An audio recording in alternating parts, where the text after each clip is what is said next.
Did those pictures shock you? Well, good. She wanted to shock you. She was trolling with their cosplays. Trolls want you to be shocked, and they want you to think, how can they possibly post that? They have no substance or anything really substantial to say in their message with their appearance.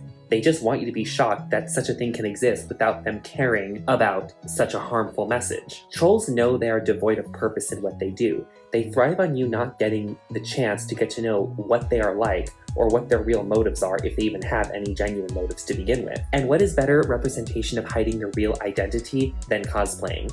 But a lot of people forget it wasn't that long ago in the internet eras that an influencer could build an audience off a genuine connection with fans while simultaneously trolling. Colleen Ballinger, formerly known as Miranda Sings, and before all of her scandals, built a big audience off her spoof persona, who many people believed this peculiar woman online was real. Once they got the joke, they became a fan.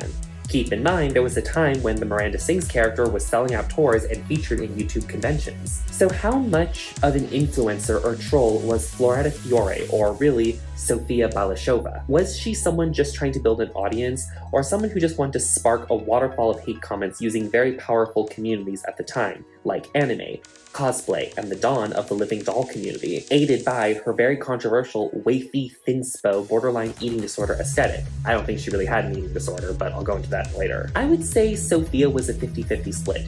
She was actually trying to get some following with her art, but she also wanted to have a wild ride during her time online, while she was gaining some notoriety. So I would say she was more of an internet muse than an actual content creator. That's something that doesn't really exist anymore and only existed very briefly during the peak Tumblr era. I say that because she put a lot of effort into her aesthetic, but she was also clearly following in the footsteps of much larger internet figures. She also never really intended to invest into her following in hopes of making some career out of it. She had her fun, and honestly, I don't know what she's doing now. The time period we're talking about is between 2011 and 2014, so really not that long, honestly. In terms of being a living doll at the time, many different figures sprung to fame in this category of the Barbie replication or emulation or exaggeration look, and how far they took those characters to different degrees. I mean, some invented just weird, wild backstories, wanting you to believe they were somewhat inhuman or were pushing to be as inhuman as possible. And some just kind of came out of the manga book trying to post freakish things about sex, love, and whatever else. I hate to tell you, it's a good thing of all the terrible things she posted, those were the least offensive that survived online. LolCow and other forums are filled with accounts of horrible stuff she posted. Not much of it has been saved, and I think that's for the better. Yes, what she did online, a huge portion of it that got her notoriety was really bad, but keep in mind, it is normal for a preteen and teen who wants to experiment with morals and boundaries to really just outrage and shock. It's what early adolescents do and how they learn about boundaries, as much as I hate to say that. No one should be posting any Nazi shit or any other, I don't want to say it, but she just posted a lot of basically think similar to like just pearly things, think similar to that. But it's kind of the process of maturing, especially when you're a child of the internet. And she was very young at the time. She was not one to write much about herself, and she had a lot of fun making people guess about her age. She claimed to be honestly anywhere between 13 and 19 at any different times.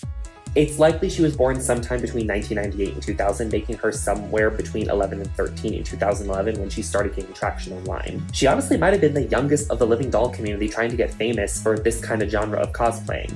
Sophia is from Russia. Although Balashova seems to be her real last name, there's an old deleted personal VK account with the last name Rakova on it. I'm not sure if that's also her actual last name. Her online history is hard to track because she never really stuck with one platform. She kind of bounced from one to the other and never really stuck with it long enough to build a lasting audience. It seems Tumblr and VK were her most primarily used. I'm jumping ahead here by telling you a huge reason why she got so big is because she was often compared to Venus Angelic more than other living dolls and anime cosplayers. Although also she was often mistaken for Dakota Rose, another controversial kind of Lolita living doll cosplayer. I honestly think Sophia was a huge admirer of Venus Angelic. Venus was open about her age and her love of Japan, and Sophia tried to mirror that. Her first blog was in 2011 on a website called Yaplog, which is a Japanese version of Blogspot. It seems she was trying to cut directly to the Japanese audience, something the other Living Doll cosplayers online weren't really doing at the time. The platform didn't stick, and then she moved to Blogspot. Nothing about her Blogspot is able to be recovered, and then Tumblr and VK. Her Tumblr was pretty big, and it's still up. But notice that for the time period it was active in, there really aren't that many posts, and all she left behind were selfies. I suspect she had a lot more content on there she wiped. And again, jumping the gun, she confirmed that she did wipe it.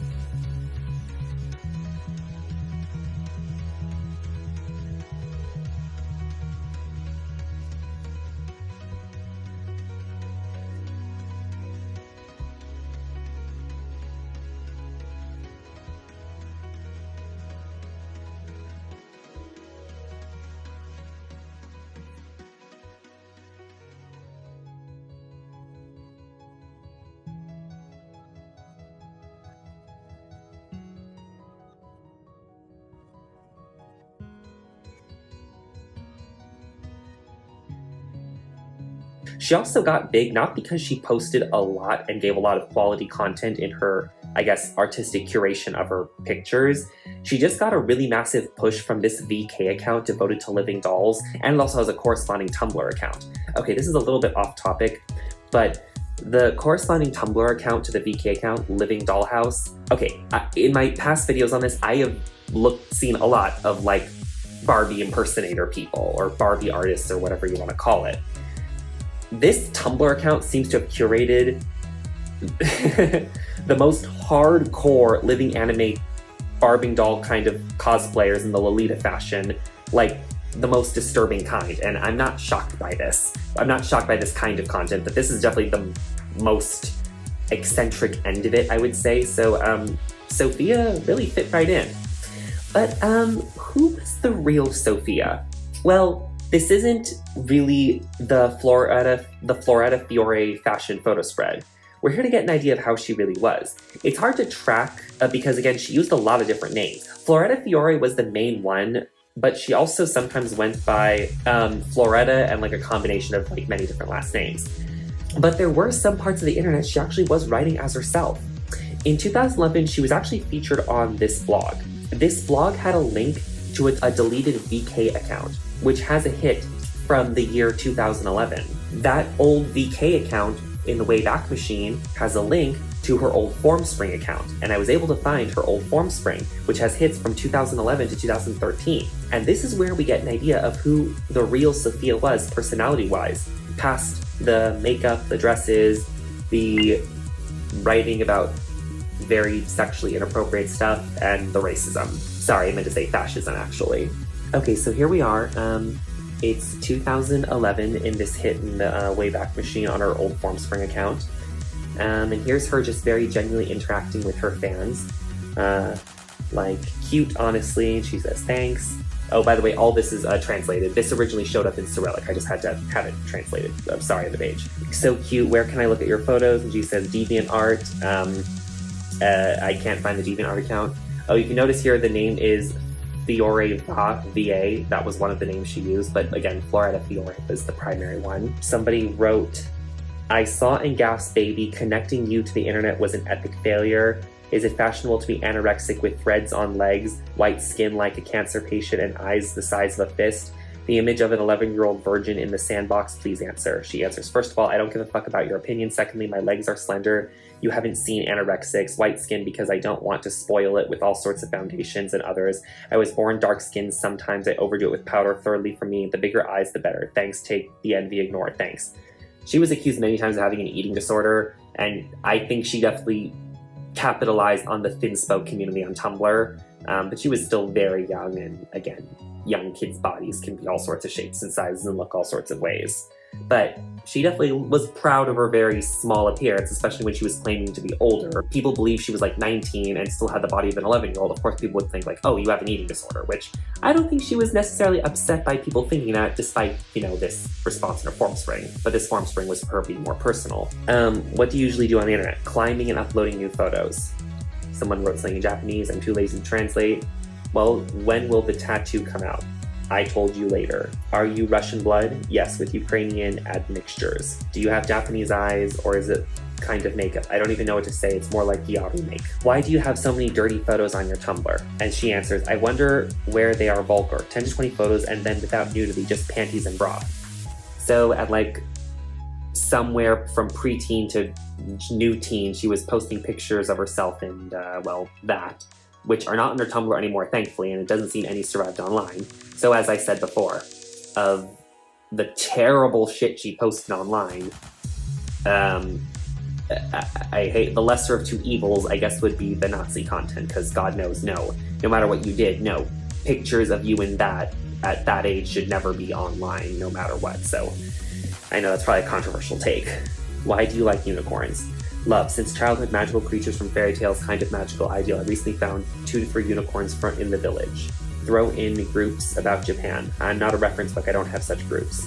Dear Fiore, will you be at GL Festival on September 17th in Moscow? I would like to know. Unfortunately, no. If I lived in Moscow, I would come. If you develop yourself, then can you be at least a little bit successful in everything? She answers, how much to explain? The voice of the microphone, I have a, if I buy in a portura or go to the record single wait, but no, I don't even know what that means. Bad translation. Google Translate sucks. Sorry, even the age of AI. I know AI is kind of replacing the translators, but we still need real translators. I think it would be great. You're a very creative person. You clearly have talent. Well, not in everything. You can't have talent in everything. Are you satisfied with your figure? Normal, but it wouldn't hurt to lose weight. Typical Tumblr talk, right? Okay, so for some reason in the Wayback Machine, the 2013 hit on her Formspring doesn't auto-translate, so I'm gonna have to use Google Translate, so I'm sorry about that. Hopefully it'll get somewhere. Oh, here she's being compared to Dakota. What exactly do you not like at Dakota? If possible, give me a more detailed answer. Thank you. And she answers, eyes, hair, clothes. Ooh, shading Dakota, even though she was often mistaken for Dakota Rose. Okay, well that's interesting. I think she was honestly trying to be Dakota Rose and Venus Angelic and a lot of other Lolita, Barbie, Japanese cosplayer anime. You get the idea. The whole shebang. You get it. How do you feel about Valentin Stirkalo? I don't even know who that is. Is that another figure I'm not aware of? And her answer is, who is this? I don't know who that is either. Interesting. When they see you on the street, for example, those who found out about you on the internet, I'm talking about people from VK, did anyone ever just say hi to you? And she goes, yes, but I pretend that they were mistaken. She was a shy girl in real life. That's interesting. Okay. Right-handed or left-handed? Right-handed. Well, that's an important thing we need to know about her, right? I'm just kidding. But always just fun to learn random facts. But see, that's interesting. She was famous enough that people were recognizing her on the street. Because again, she eventually just used primarily VK in Russia, and of course, in Russia, they would recognize her. What would you like from the new year more than anything in the world? And she answers, a rifle. Interesting. But also interesting, and I just noticed from a Russian friend I had, it's illegal to own a gun in Russia. Like, completely illegal. I don't even know what this is reference to. Can you help me with what is this girl's name, at least approximately? And she answers, Manipon something like this. Again, I have no idea who that is. Is there a whole subgroup within a subgroup within a subgroup that I'm not aware of with these names?